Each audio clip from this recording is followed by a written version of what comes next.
up, you guys? Welcome back to our channel. Today's video, we are doing a video that we have kind of already done, but I did it by myself, so this time Denver's gonna be in it because there's always two sides to every story. So we are going to be talking about our labor and delivery experience and just all of that in general. We have a lot to it and some pretty interesting things, so we think that you guys would like to hear it again. Very interesting. So yeah, Denver wants to share a little more than I wanted to share, so we're just gonna do the whole thing over again and hopefully you guys will enjoy this. Okay, so let's start off with when my water broke. So basically, I literally was sleeping in. I sleep in all the time. The night before, I had done yoga, and mind you, me and Denver didn't live together at the time. I was living with my parents. He was living at his grandparents. So I went to sleep that night after I did yoga, and I woke up the next morning and I was literally laying. I'm sure you don't want to like hear all this because it's gross, but we're telling the whole world. So I was literally laying in my, my water. My water had broke. I was laying in it. It was disgusting. Laying in your goo? Ew, don't call it goo. By the way, side note, this yoga that she's talking about is a full-blown body workout. Yeah, so I would do this yoga every single night because my body hurt so bad, and the only thing that would help it would be my yoga. So I made Denver do it one time. He was sweating from head to toe. One of the hardest workouts I've ever done. And this was pregnant. Yeah, it was really hard. So I'd do that every night, and I think that kind of jolted my water to break. I really think so. So I woke up. My water freaking broke. I'm like, ew, what is this? Did I pee myself? Then I'm like, oh, this is like classic like water breaking. I'm literally leaking all over my house. It's fine. So I call my mom, not even Denver first. I call my mom, I'm like, I think my water broke. And she's like, okay, it's fine. Don't freak out. I'm getting off work. So she got off work. My sister left school. Meanwhile, I'm calling Denver. And I'm at work. He's not answering. I'm 39 weeks and like 5 days and you're not gonna answer the phone? So I was so mad. Like, I was like, are you kidding me? Like, how long did it take for you to answer? Probably an hour. Probably like 7 minutes. So whenever I tell him, get here, I'm in my bathroom. My sister's already home. Like, she came home from school. She's shaving me because, of course, I'm like, oh my gosh, I have to be shaved. So she's in the bathroom shaving my freaking whole, you know, area. And because I'm too fat to do it. That's an MVP sister, by the way. That's a good sister. And so she was shaving me. This is weird. Like, you're about to go have a baby and you're worried about shaving. I didn't want a bush vest on there. You didn't want your daughter to come out of the forest? Okay. Anyways. So, disregard all that. So basically, Denver shows up, and when he showed up, didn't you have food or something? Like, he stopped to like pack his bag. Like, he did not like, he acted as if like I was gonna have the baby in 7 years from that time. Like, he took so long to get there. They're just, her and her side of the family, they're very intense. They're very passionate and dramatic. Oh, very dramatic. And so sometimes I just kind of walk with the cool little and we're like, relaxation. Oh my gosh, we gotta get there. The baby's gonna come out right now. And I'm like, let me pack my bag because the baby will be here later. So yeah, I packed my bag, and I was right. When we got to the hospital, I was having a freaking panic attack because I was scared of the needle going in me. So I'm like crying. Denver's just like, whatever, like, let's do this. Have a baby. Everything's gonna be great. Well, it wasn't. It wasn't terrible. It wasn't terrible. She did start going through pains probably about halfway through the labor, which I told you was about a 24-hour labor. I could be wrong. So like, whenever I was having contractions after my water broke, my contractions weren't hurting. Like, I could feel my body like contracting, but they didn't hurt. So I was like, is this contractions? Like, I feel nothing. Well, basically, the people were having me do all these weird things. So like, I would have to get in these weird stances, like spread my legs up in the air and freaking all this weird stuff. Like, pull my legs like this.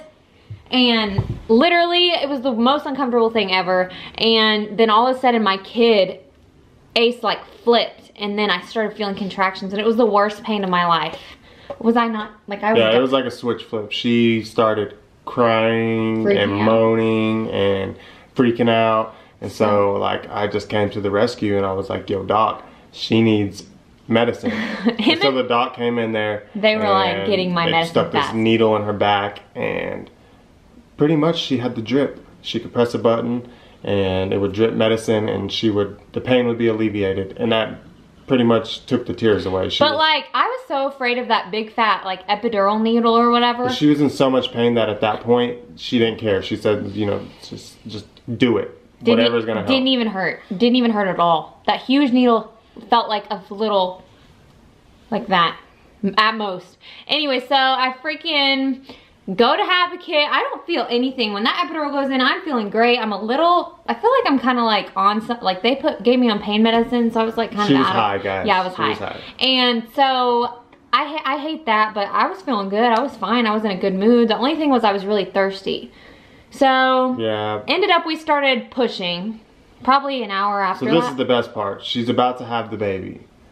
Denver's so excited to see his baby for the first time. I always said that I was not going to watch. I wasn't going to look down there at that business, and that was just not for me to watch. Well, I'm sitting there on her side, holding her hand, you know, come on, push, you know. We got a whole team of people like, push, We're here push, for push. you. They got a mirror down there. So like, I wanted to see my baby come out.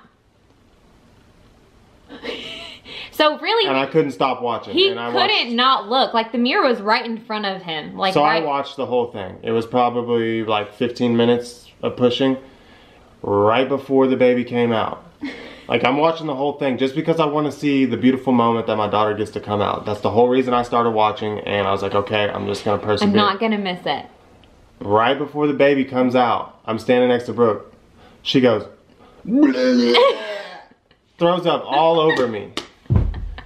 I got throw up all over me, all over Brooke. And so I'm like, oh crap, like, I'm not gonna make fun of her, like, she's hurting, like, let me just clean this up real quick. And like, so I bend down and like grab some rags and like start cleaning it out.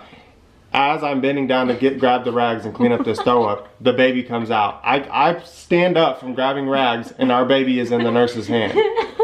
I'm like, I really just missed the climax for this, for you throwing up on me. You were mad. I was pretty mad.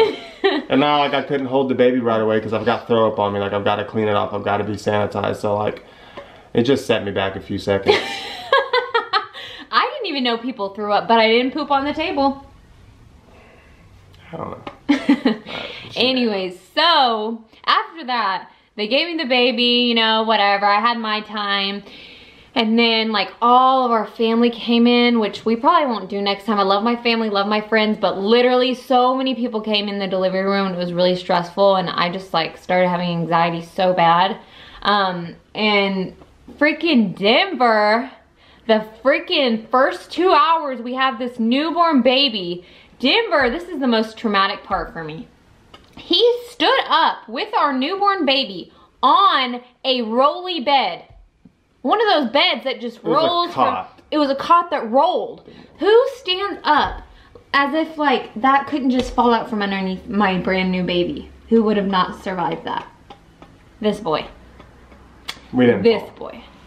Anyway, so that's pretty much the highlights of our labor and delivery, but we have more. So after we give birth, we have our time with Ace or whatever, and I decide that, like, don't judge me for this. You're probably going to anyways. It's okay. Judge her. When you have a baby, everything about them is like consumes you. Like you love everything about them. Like literally the smell of their breath, the smell of their poop. Like you love it all. And that sounds crazy, but when you have a kid, you'll get it.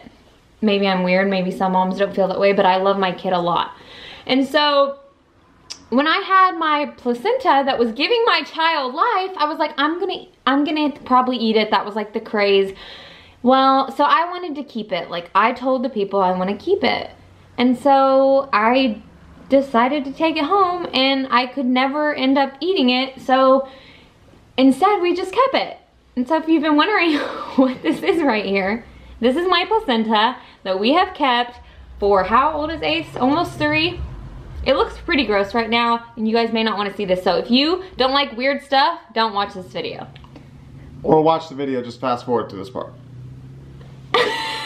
It looks like brains. What is this? Is this real life? This is Ace's placenta. Why would you pretend like that? What if you really dropped that on our floor? Who cares that much about a freaking poop placenta? Okay, you're being, it's not a poop placenta?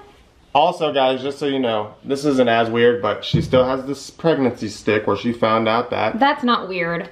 My pregnancy I was stick. gonna be her baby daddy for life. The worst day. I'm just kidding. Show and tell. Oh, okay. We have more stuff Denver wants to show. Oh, this is my This is Ace's umbilical cord. It's literally a dot. Looks like a locust. That's Ace's umbilical cord. Oh wait, no. This Oh is wait, Ace. no, that's her. Yeah, that's her little. That's her thing that goes on her belly button, which I think is called the umbilical cord. But this is the actual cord, which I don't think you're supposed to keep. It's kind of like. This looks like beef jerky. It's like completely deteriorated. You can't really see it that well. This is just an illustration of what I had to live with, guys. Whatever. If that's weird, there's nothing else in here. Yeah, there's nothing else. Anyway, so that's what we decided to keep as memorabilia for our child. You think that's weird? Just a little You bit. think it's weird that I'm going to keep something that literally gave my child life inside of my stomach? It's a little weird. No, it's not. Hey, please comment if you think it's weird. If you think it's weird, keep your little pie hole shut. Don't keep it shut. Let us know you think it's weird. No, because everybody's going to think it's weird because they don't have kids. No. Anyways, maybe I'm a freak, maybe I'm weird, maybe it's weird that I keep that in my closet. I don't care what you think. I don't. I kind of do. But anyways, that is our quick and fast labor and delivery story of the most crazy things that happened to us. It could have been way worse. I had a great labor and delivery experience, and hopefully one day when we have more babies, we'll have just as good as a labor and delivery experience. And I'll actually get to see my child come out next time. And you'll be ready to look. If you try to and, throw like, up on me next time, I'm dodging it, and we're not cleaning it up until our baby comes out. you could deliver our baby next time. Deal. That'd be cool. Anyways, thank you guys so much for watching. Hopefully you enjoyed this video. I know it was kind of fast and not that much detail, but we just wanted to really like give you guys the fun parts and just kind of the weird stuff that sets us apart. And so that's all we have today. So just be looking out. Monday, Wednesday, Friday, like we stated on our last video, is going to be our new posting schedule. At least we're going to try really hard to make a Monday, Wednesday, Friday, and possibly on weekends if we got good stuff and enough time. And So basically every other day we're going to pretty much every other day. And so subscribe, turn on your post notifications, comment, be the first to comment, be the second to comment, and we'll start doing shout outs for post notifications. We need to figure out a unique way to do it, but we are going to do that here soon, so please turn them on and subscribe. Share this video. We love you guys. Peace!